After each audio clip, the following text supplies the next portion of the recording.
what's going on, everybody? Welcome into Steelers Now Postgame. I am Zachary Smith. That is Alan Saunders of Steelers Now. Alan, I think Jamar Chase just caught another slant as we joined the program here. And as people are coming in, actually, there's another one right now that he just caught across the middle of the field. Alan, I'm at the point, I just have so many thoughts in my head that I don't think any of them are actually coherent.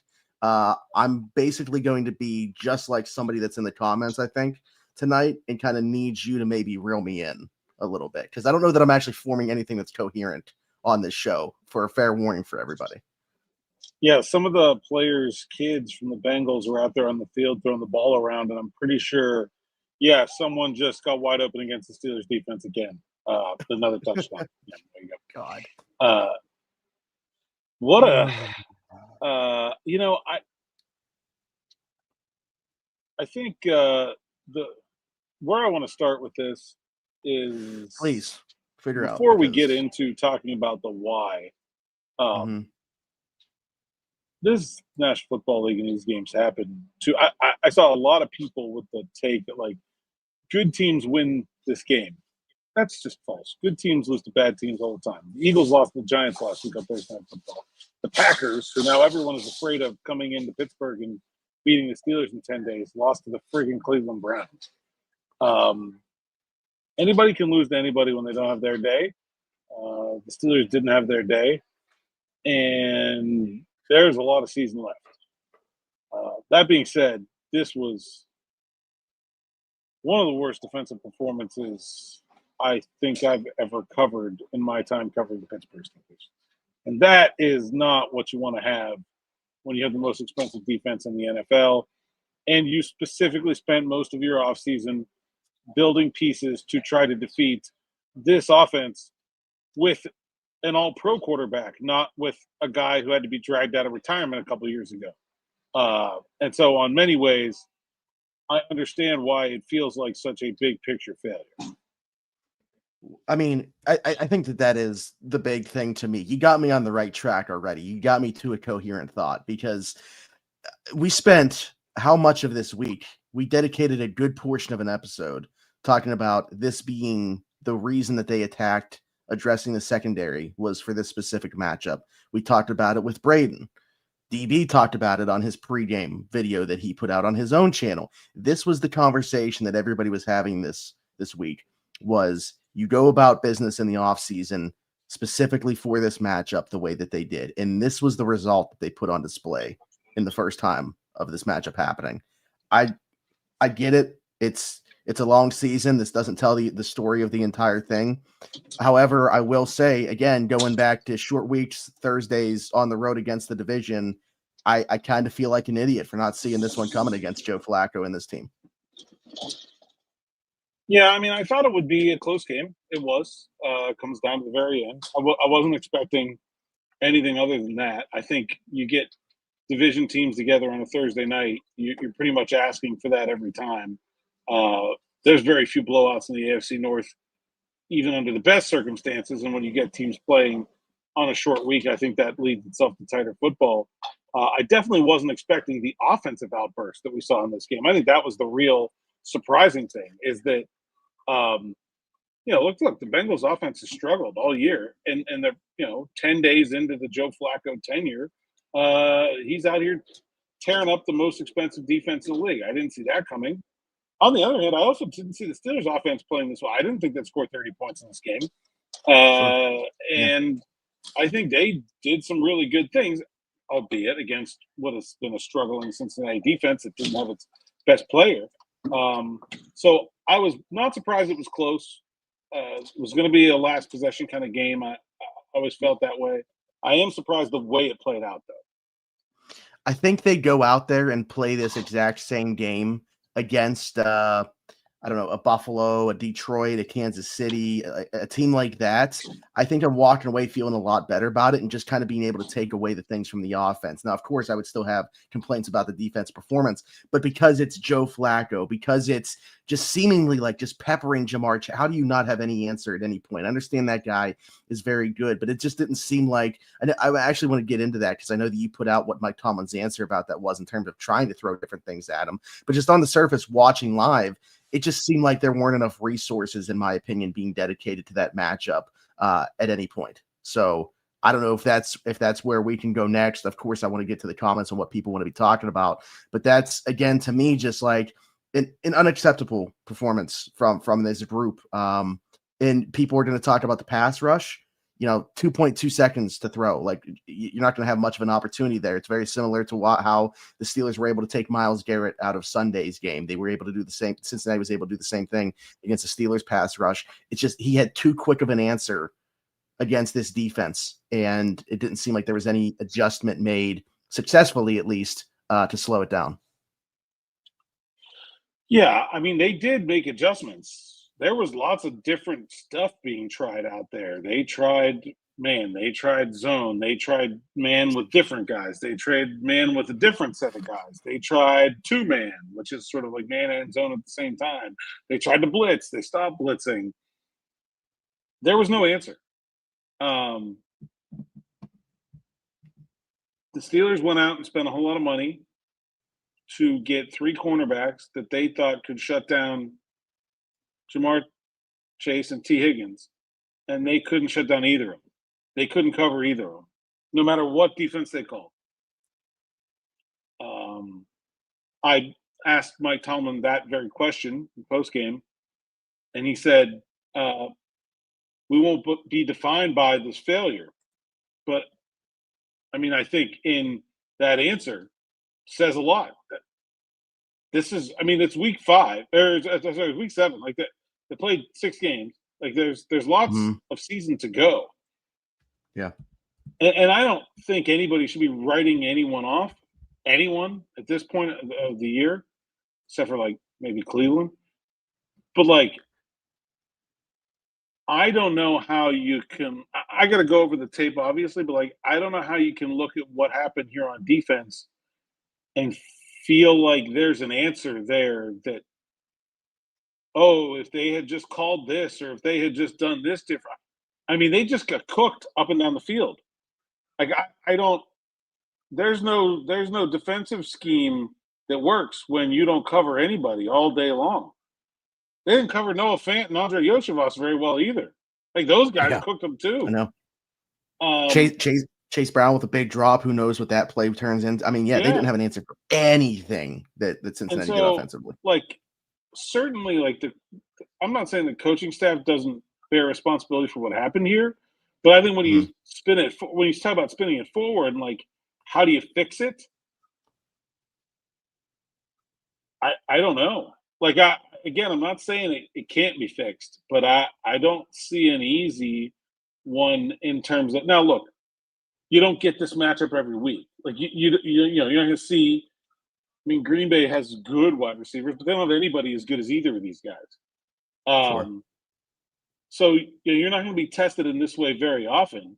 But when they are again, and they will be again, and not just when they play Cincinnati again, I don't know how they can feel confident in getting it right next time, because it's not like they, like, I saw a lot of people on social media say, where's the adjustments? They tried a bunch of different stuff. Nothing worked.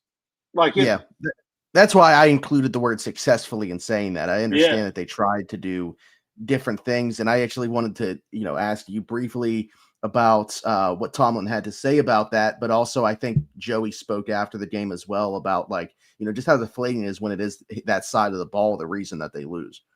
Yeah, I wasn't in Joey's scrum. Brennan was, so I'll leave that for his story at SteelersNow.com. I talked to Slay very briefly and TJ also about the way they were able to minimize the pass rush with the slants and why they couldn't come up with an answer for it. I mean, like you said, 2.2. The flash isn't getting home in 2.2. Like there's nothing those edges can do, and they still couldn't. It just mystifies me that they could not ever find a way to stop the underneath stuff.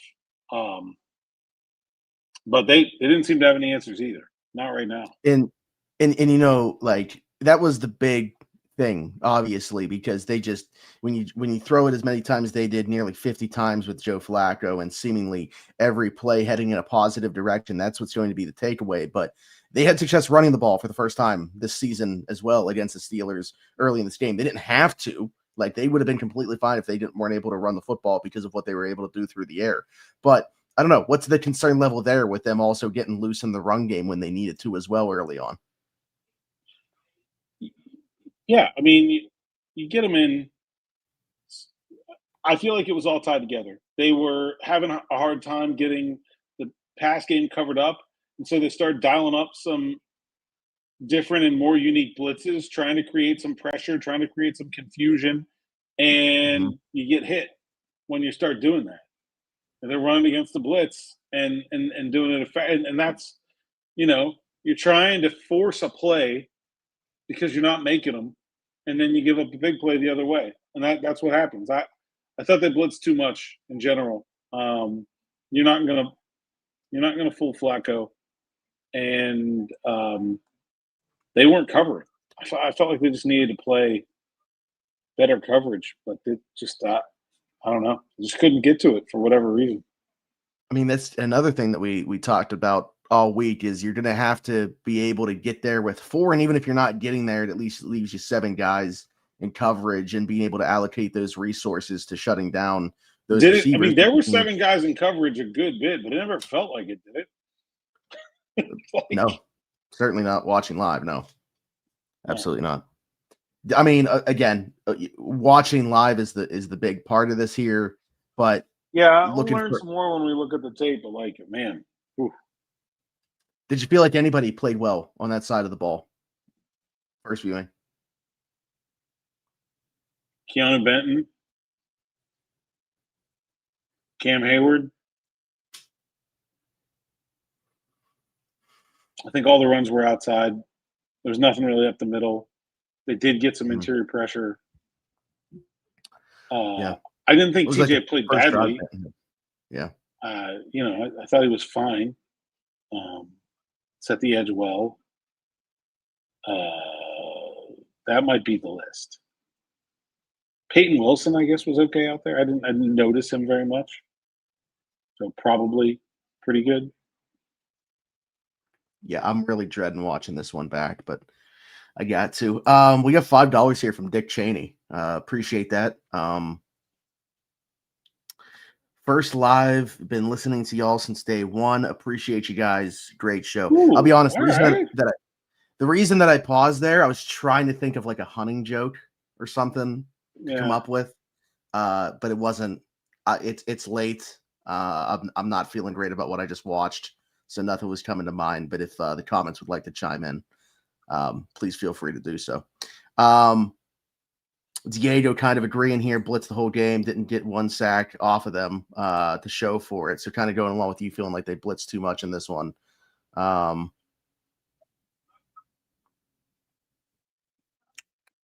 Just looking at what people are talking about here. A lot of people talk about Joey's penalties still in this one. What did you make of his game? The one penalty I hated the call, to be honest with you. The one against Higgins in the middle of the field. That's a bad call. The ball's nowhere near catchable. Higgins, there's no chance he could have caught that pass. Was it handsy? Yes. Was it unnecessarily handsy? Yes. Should Porter have done it? No. But it's a bad call. But the other one was him against Chase and man coverage. And I think the penalties scared the Steelers out of man coverage a little bit, to be honest. I think they saw the penalties. And, I mean, that's Flacco's MO, right? Like, that's it. Like, hey, get man coverage, throw it deep. Either it'll be a completion or PI.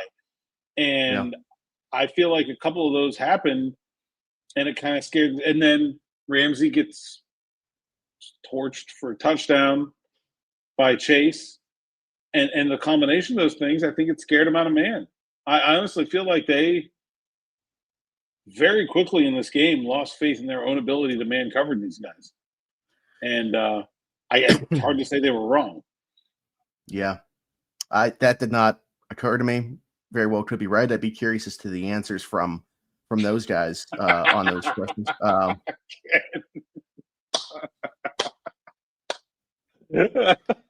Ken's the man, dude. I don't even know if I brought up. I think I brought it up before we started. Actually went live, but the very first comment we had here was a few minutes before we actually went live, and he said the van got a flat tire tonight. Ken's better on it, not. man. I need that to get me home. So we need full operations in the van. Ken's as good as it gets from the comments here. We got a couple people, Stubbs and Allen, both bringing up Pat. Different reasons, though. Allen was bringing up, should he have taken a knee at the goal line to kill more clock? No, it's risky, but you couldn't stop anything. No, there was too much time left for Flacco and Chase. No, because there was still 2:21 on the other side of the two-minute warning. And they had all three timeouts. I mean, best case scenario, you're kicking the ball off with 2 minutes left. You only take 20 more seconds. So yeah. No, and the fact that we're asking that question, though. The fact that we're asking that question. I mean, like the other part of that is like if you get into a scenario where you're gonna want to do that, you're gonna tap some guys on the shoulder when you get to the 30-yard line, where the Bengals were when they did it, and say, "Hey, if we get in this scenario, one should go down on a 68-yard touchdown." They're not thinking about you're 68 yards from the goal line. You're not thinking about what's going to happen if you get there. Like that's. Sort of unreasonable to expect, even if it had been the right move, and it would not have made a bit of difference. Stubbs said Pat Freiermuth is alive. That's the one upside of the game. Aaron Rodgers still looks great. Defense absolutely. Aaron Rodgers. There's a lot more. Whoa, there is a lot more than one upside of this game. Everything on offense is an upside in this game. Now I know the Bengals defense is bad, and they haven't been playing very well, but I mean. Aaron Rodgers, 249 yards and 4 touchdowns. The one interception is a fluke, and I think a bad call. Jalen Warren, 16, 127, 7 point. How do you lose a game where your running back has 7.9 yards of carry? That might be the first time, and I'd have to look that up. I bet you there aren't too many games where you have a running back with 16 carries for 127 yards, getting 7.9 yards of carry and 16 carries, you lose a game. That almost never happens. So I don't want to take this too far because I think he's done a nice job. But if I had to really nitpick here, Artie Smith, the Jalen Warren stuff's still a bit confusing to me. I don't know if confusing is the right word, but frustrating maybe.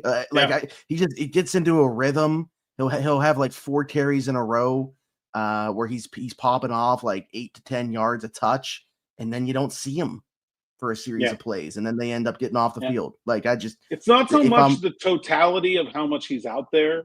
It's the when they decide to not put him out there that I think they're getting wrong, if that makes sense.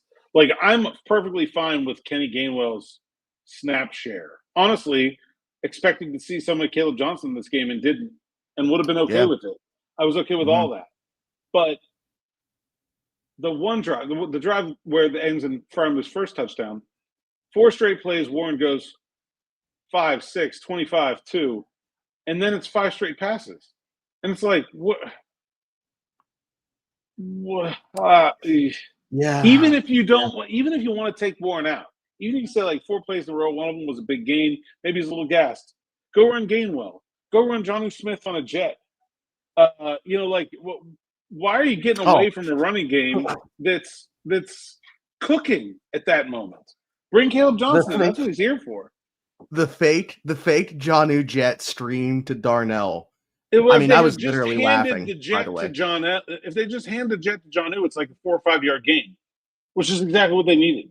The jet was the right call. Just run the jet. Yeah. The Cincinnati defense cannot stop middle school teams on the ground. They could just run the ball. For all of the Bengals' gaudy receiving totals, the Steelers ran the ball so effectively they should have won the game anyway. Mm-hmm. Yeah, I agree. Again, the offense not the reason that they lost this game, but 2 turning points to me from the offense. I felt like was they're going forward on 4th down, and then they get called for a false start on the. We got to come up with a name for Pittsburgh doing a tush push, and then have to settle for 3. Who knows what ends up happening on that drive? And then for whatever reason, Aaron Rodgers feels the need to just totally uncork one for an interception. The first one, not the second one with DJ Turner, just kind of taking it away from DK. But like those are the two plays offensively where I'd look at, and it's like beyond that, you can throw the Zach Frazier holding penalty, took away a Warren touchdown too. Yep. Those three plays on offense, like the Metcalf one, I still think they got that call wrong. I don't know how they came to the conclusion after not calling it on the field that was an interception. I think that's bad process personally. If they had called it on the field, I could have lived with it standing, but they didn't, and I think that's wrong. And yeah. But the other three, I mean, just a horrible decision by Rodgers in an area where you did not need that play. They were killing it on the ground, and even if you want to call a pass on 1st and 10, there's somebody going across the middle. It's wide open on the play, 7 yards. I think it was Jonnu Smith. Like it's like a 7-yard gain. Like there's no need. And the to defense had just spent like 7 minutes out on the field. Right? Like, yeah, they give up 10 points off turnovers, which is more than enough. And Mike Tomlin said them again. Turnovers are the difference. It's not wrong. I mean, like, yeah, did this defense play like trash? Absolutely. If they don't turn the ball over, or if they get 2 turnovers of their own, by the way, Slay had one hit him in the hands. They had a couple other chances. If they get 2 turnovers of their own and 10 points out of those turnovers, or if they don't turn the ball over, they probably win this football game. When you lose a game by 2 points, like everything causes you to lose. And the turnovers were certainly a very significant part of that. But I agree with you. The Rodgers turnover, the 2 penalties back-to-back was Frazier and McCormick that takes 4 points away there. Those were really, really important plays in this game that end up hurting in the end. Danny Smith and Jigba finding another positive here. Thought Roman looked decent. Definitely the most extended look that we've seen of Roman Wilson. 2 passes. 2. That was fine. So a little hurdle. Was it just 2? Crazy. Did you only catch 2? Oh. For some reason I thought it was like 3+. Anyways, I'm looking for actual stuff here. Here's the thing. Going back to the defense, I thought Deshaun Elliott played pretty well. He wasn't a part of many of the busted coverages, and I thought he tackled really well. And considering, you know what, we weren't sure if he was even going to be. Yeah, we weren't sure if he was even going to be playing in this one. Yeah, I thought he played pretty well too. And I thought Thornhill played well when he was out there, and he wasn't out there very much, and I don't understand that decision either. Chuck Clark had one drive where he made like 3 plays and then didn't see him. Then he gave up the touchdown to T. Higgins. Sorry, didn't see a positive manner. Yeah, and then things kind of didn't go well after that. I would have liked to see some more Thornhill, I think. I'm not sure where this is coming from. Alan said Chris Carter mentioned trying to get Minka back from the Dolphins. Is that our Chris Carter? I don't think Chris was being super serious there. I mean, sure. I wonder if he was asked about it from like the comments or something like that, and was just like, yeah, sure. But anyway, yeah. So I understand the comments. Like, if you guys have like legit stuff from this game that you want to bring up, I'm not like, harping on you guys or anything like that. But I understand a lot of it's just like venting and frustration stuff. But like actual thoughts that we can talk about or questions, that would be great. Ken said this has been a great debrief. Needed it. Ready to reload. Get in the damn van. What curse? Is this just the Thursday night on the road curse? Thursday night thing. I mean, yeah, like road teams stink on Thursday nights on the road. The Steelers being now 0-9 overall and 0-7 under Mike Tomlin in road division Thursday night games is probably a bit of an anomaly. But like, I wouldn't expect them to have won more than like 4 of them, 3 of them. So like, it's not that. I think they win at like between a third and a fifth or something like that of the games. So I don't know. Yeah, it's not. Yeah, Thursday Night Football is real, man. We literally just saw it last week. With tonight's loss, are you picking the Eagles or the Giants next time they play each other?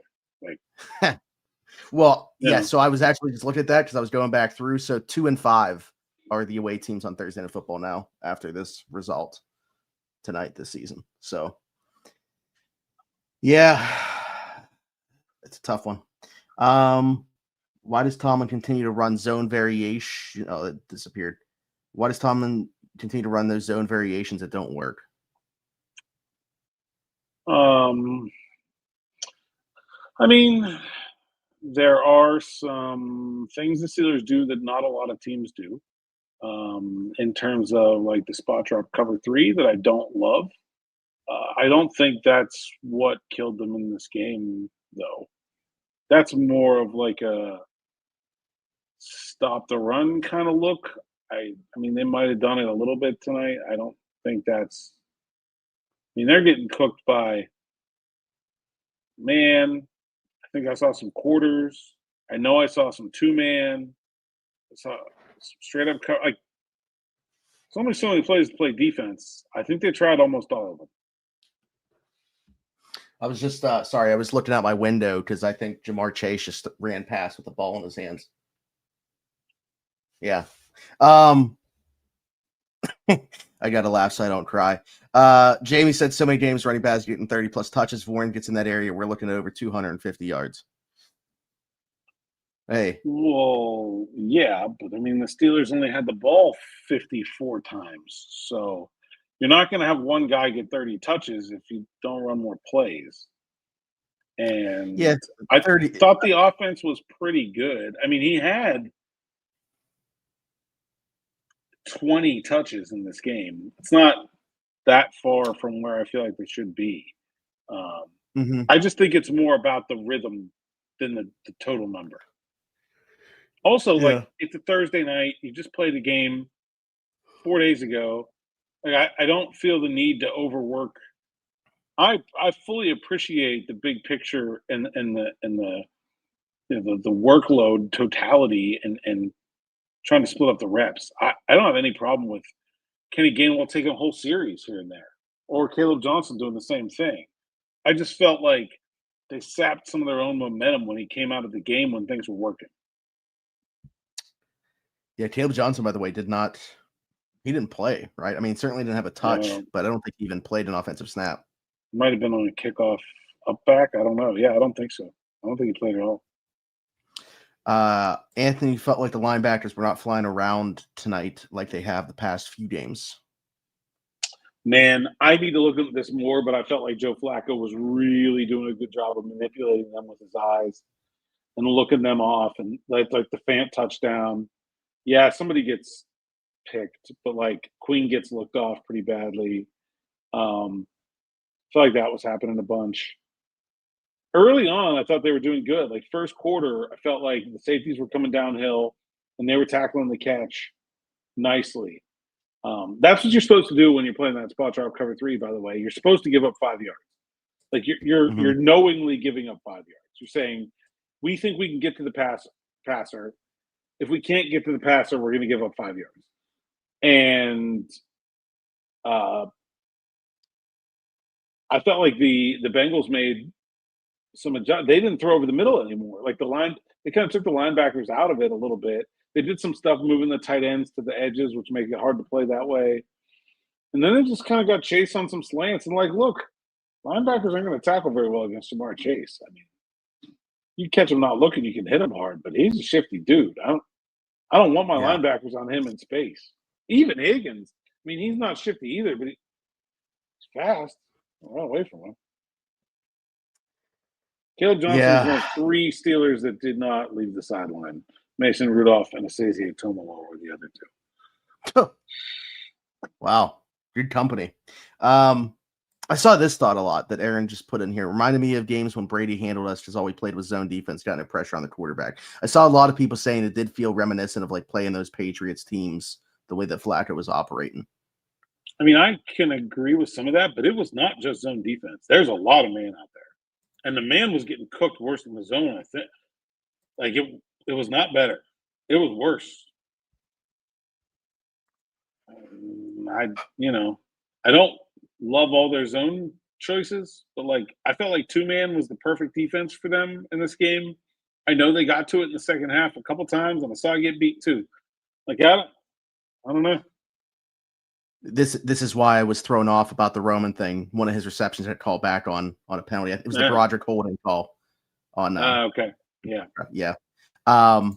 Tommy asked if it was panic time for the defense. I mean,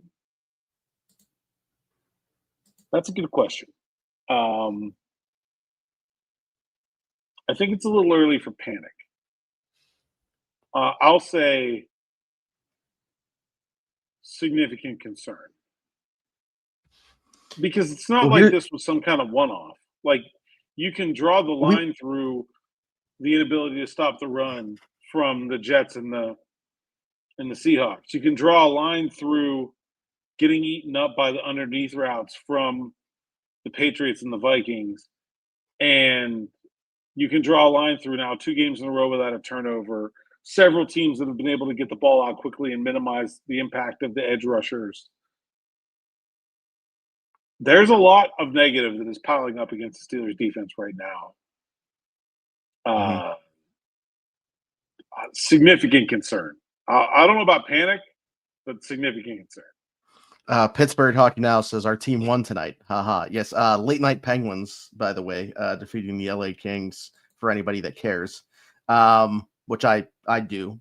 Didn't mean to say it like that, but I just, the Steelers put me in such a bad mood that I didn't even tune into like the last 5 minutes. And Stubbs, hey, losses on the Browns for trading Joe Flacco. I mean, Tomlin was right. He knew Flacco was going to be trouble. He was. Mm-hmm. This is why I was mad about the trade. I mean, you can't say he didn't see it coming. Just couldn't stop it. As far as to go back to a serious note about the level of concern here, the thing is, when we did post game going back to week 3 against New England, I remember our conversation being like, hey, even when you get like the guys back in the fold, I think there's still going to be some level of concern in terms of their ability to defend the pass in the middle of the field. And I still think that's a concern. I think what maybe I don't know that it got like exposed a lot today, because like the explosive plays even that they were creating, it was like a lot of after the catch. It wasn't necessarily taking the top off. I mean, T. Higgins ices the game, just kind of running past Jalen Ramsey and sliding down. But beyond that, like a lot of this was plays that were kept in front of them and then not, just because, broken tackles, inability to tackle, whatever it might be. But yeah, so I don't know that this is a new concern necessarily for us. Like we've been talking about this. I feel like their inability and questioning whether they had the answers to cover the middle of the field. And I think, this is a game where if they get one turnover, which we're probably expecting on an average game from the Steelers defense, at least, really. They were number 1 in turnover margin coming into this game. You should expect that. They probably win the game. In fact, I was really thinking it was coming when the offense really started to kick it up a notch at the end of the game. It was like just one turnover and this game's over. The Steelers are going to win the game. And it never came. And I really thought we were getting a Herbig special to ice it, to be honest. I just had like this weird feeling. And I don't know curious how many snaps he played. He had some bad run reps in the first half. I think he may have gotten shuffled down the list a little bit there.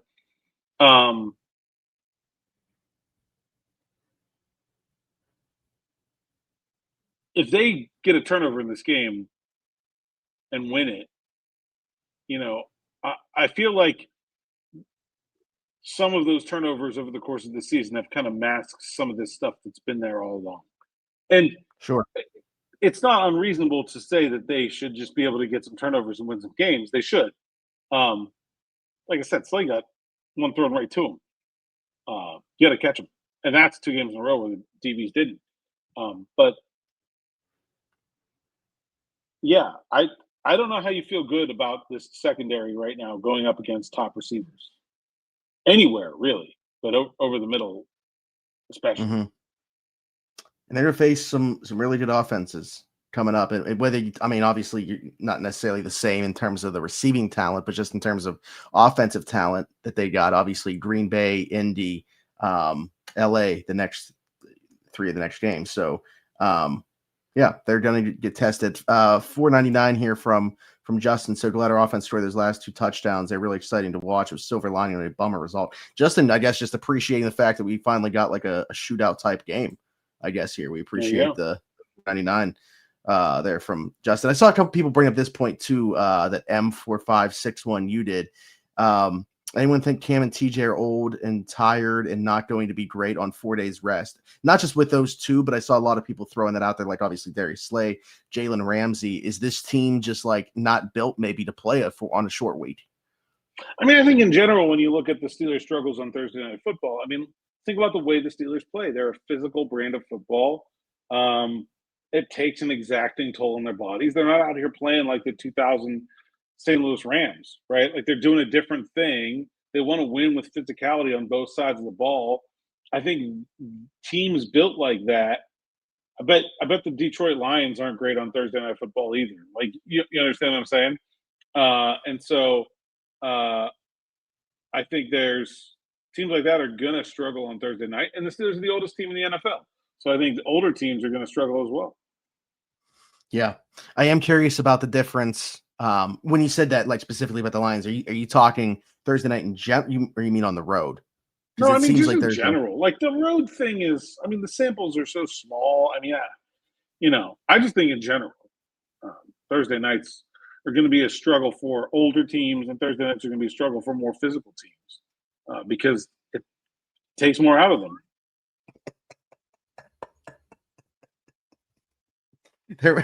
There was a point where it could hear you completely fine the entire time, but your picture was frozen on the screen. And I'm assuming that Anthony commented this at that point. Alan's connection is running a slant right now. Yeah. Yeah, I mean the audio was, at least for me, the audio was fine. I'm hoping it was the same for everybody, but you were just frozen on the screen. I was worried that we were going to lose you, but that's hilarious. Edward said, is the greater concern about the defense, do you think the coaching or the players? The players. I watched the coaches sit there and spin the Rolodex 18 times.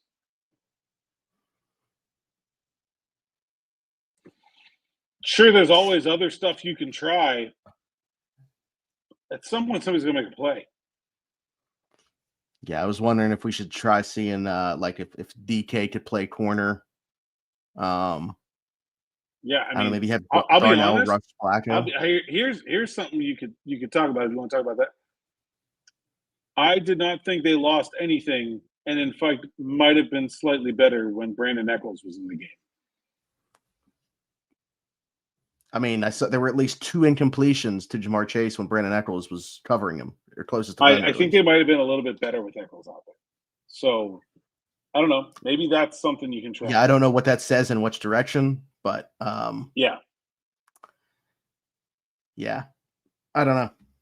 I don't know that I have any more thoughts, at least coherent ones, as we sit here right now, Alan. We can wait and see if people bring up anything new. I don't know if you've not said anything that was on your mind and you wanted to make sure that you did say, but I feel like exhausted everything that I have. Skyline chili is the worst. Oh yeah. So you've had it before though, right?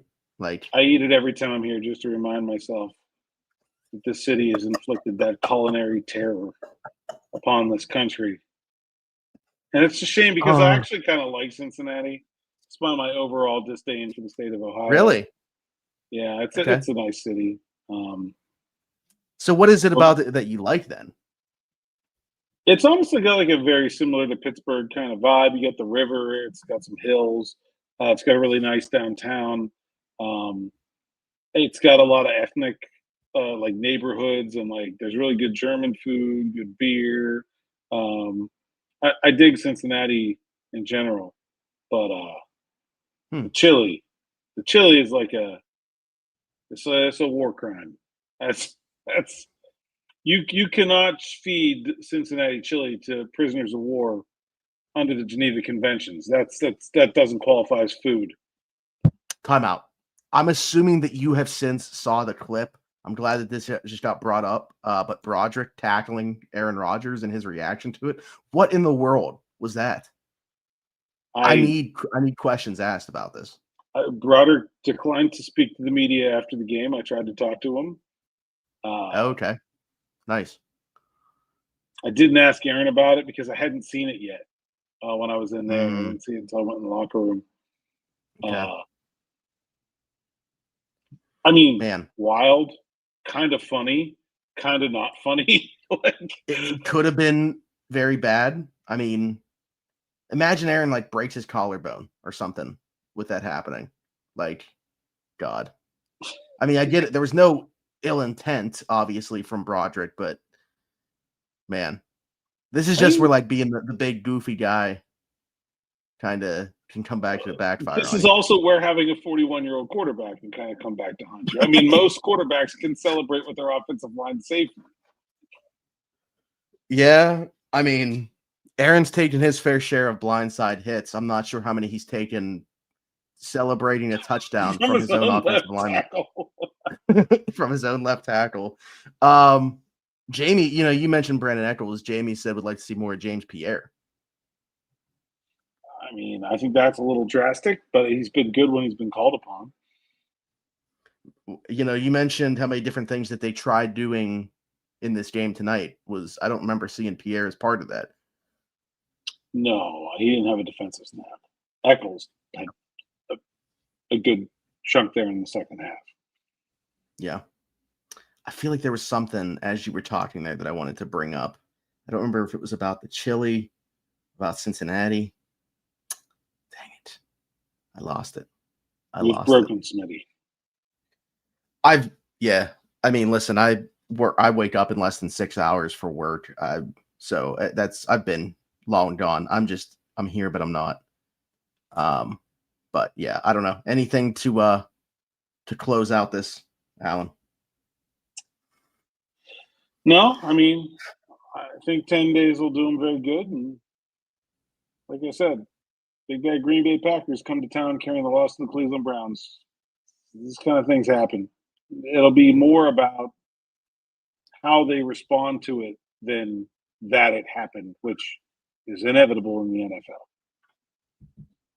Yeah, I don't want to get ahead of my skis here, but somebody texted me right after this one and said we were looking at 5-1, and now in a couple weeks we're going to be 4-4. That would surprise me very much.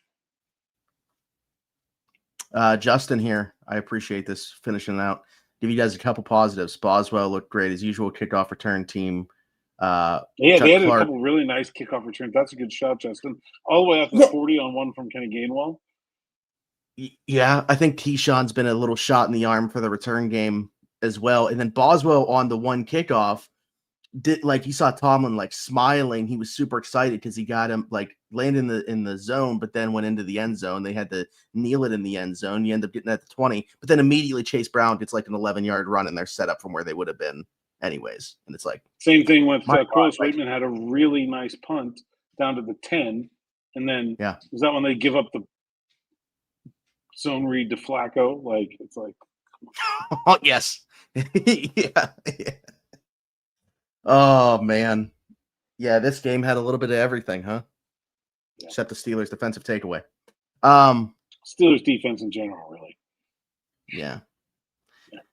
All right. We appreciate you guys. Thank you so much for tuning in. It's always funny, Alan, how we get a bigger number after a loss than a win. It's funny, isn't it? I think people just like to complain more than anything else, but we appreciate it. So thank you for being here. On your way out, if you haven't already, be sure to like, subscribe, hit that notification bell. We do post these on the audio platforms as well. So if you haven't already, leave us a 5-star review and subscribe over there. You can find us on Apple, Spotify, wherever you get your podcast from. Alan, until the content returns this week, a lot more decompressing to do. Tell the people they can find you. Hey, Saunders _PGH on X, Instagram, TikTok, and Blue Sky. PGH Steelers Now is the Sense account. You're probably watching this on one of them right now. And SteelersNow.com. Go there, read the words. I'll have a column about the failure of, or at least the first failure of the Steelers' entire defensive offseason plan and what happens next. And I'll also have a morning rush tomorrow about something. I don't know what yet. I guess I'll figure it out. Yeah, please don't give me a little bit of a break. I don't know that I can do a whiteboard episode and doing something with Jamar Chase running a slant. We will not. We got no whiteboard here on the road. Okay. I'm relying on the All facilities of the Best Western here in. I think that's right. Best Western. I don't remember. Yeah, so we'll be Okay. lo-fi for Morning Okay. Rush. All right. And I'm putting up the comments here. People, they make sense. Misery loves company. Need time to decompress, suffer together. People celebrating the W's, and they're here to vent about the L's. It all makes sense. So I get it. But again, appreciate you guys for being here. If you're watching back, feel free to drop your comments as well. Oh, God.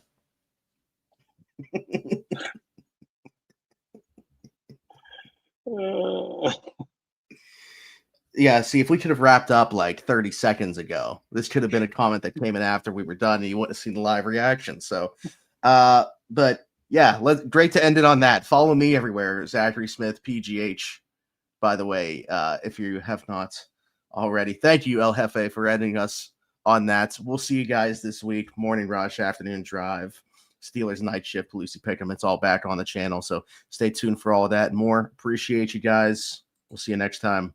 Bye-bye.